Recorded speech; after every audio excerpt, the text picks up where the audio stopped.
Hello everyone. Today we are going to see about the example of transformation from Cartesian coordinates to general coordinates. For that, we need to consider the particle that is moving in a fixed circular path of radius a.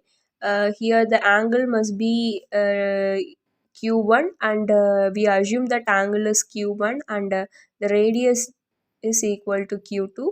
So for the equation of the circle, we know that the x square plus y square equal to r. So the r is nothing but the radius, that is r square, the radius. Here we are framing that x is related to here x1 and y is related to x2, and the radius here is a. So x1 square plus x2 square equal to a square, that is related to x square plus y square equal to r square. So the general single generalized coordinates q1 represent the 1 degree of freedom, because here having a coordinate that is here q1 is an angle and q2 is a coordinate. So for q2 we have x1 comma x2, and we having the constraint that is one constraint. So to find the degree of freedom, we need to know the form, that is degree of freedom equal to the number of coordinates minus number of independent constraints. So here we are having the coordinates 2 and the independent constraint is 1. So 2 minus 1 1, so the degree of freedom is 1. So only the single generalized coordinates q1 represent 1 degree of freedom. So this polar angle can vary freely. This angle can move freely without violating this constraint. Without violating this constraint, it will move to various places. So from this we are defining the second generalized coordinates, because both radius and q2 are equal. So q2 equal to a.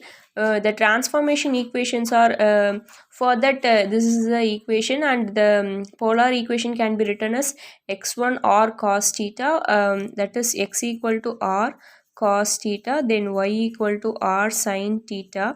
Here r is nothing but q2 and theta is nothing but q1. We know that radius is q2 and angle is q1, so that here x is x1 and y is x2. So x1 equal to q2 cos q1 and x2 equal to q2 sin q1. While transforming the Cartesian to generalized coordinates, Jacobian play a major role. For if the Jacobian not equal to 0 means it will transform the Cartesian coordinates to general coordinates or vice versa.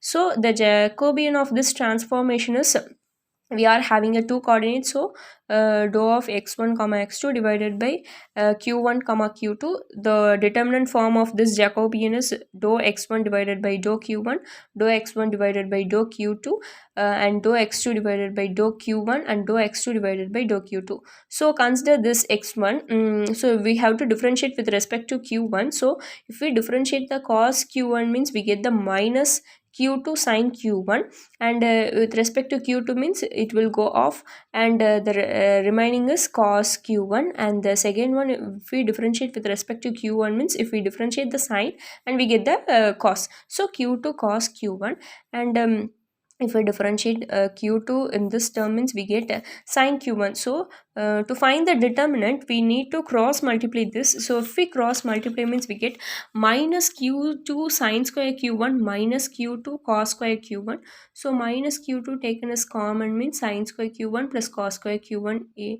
So we know that sin square theta plus cos square theta equal to 1, so it will become 1, and we having minus q2. So the q2 is represented as the function of Jacobian. So in this statement, if q may be expressed as the function, it will be expressed as a function when except when the Jacobian is 0 at q2 equal to 0. If q2 equal to 0 means the Jacobian will become also 0. So we not able to represent that q in terms of the function. If so q2 is not equal to 0 and Jacobian is also not equal to 0, we can able to represent. We are representing in a function terms. So in this case the radius of the circle is 0. If the radius means that a is 0 means what will become means it will hold in this place, it will hold in this point, so there is no angle and it is, so the angle is undefined. So the transformation equation how we find means we are having that x1 equal to q2 cos q1 and x2 equal to q2 sine q1. From this we find that q2 equal to x2 divided by sine q1. If we substitute this q2 means we get x1 equal to x2 divided by sine q1 cos q1.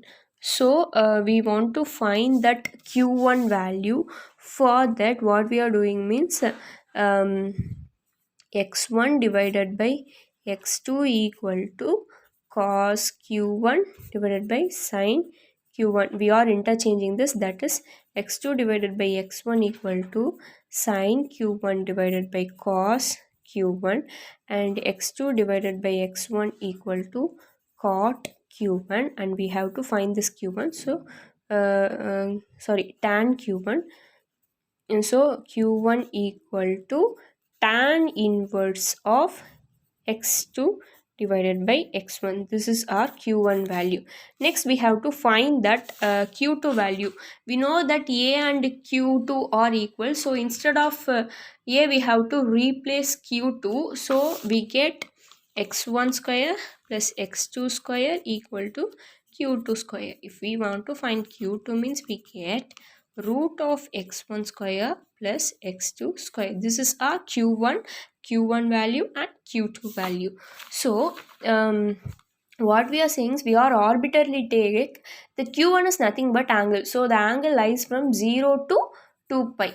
So for that only we are using the limits 0 less than or equal to q1 less than 2 pi, and the radius will not become 0 or infinity, so between that we have a radius, so only we are representing 0 less than q2 less than infinity. So in order that q's will be a single valued function of s. Why we are having a single valued function means if we put the values of x2 and x1 we can find a unique solution of q1, so we are using the single valued function. So the transformation equation apply all the finite points x1 in the plane except the origin. Except the origin we can use this transformation to all the points. So this is the example of transformation of Cartesian coordinates to generalized coordinates. Here the Jacobian plays a major role for this transformation. Hope you all understand, and thank you.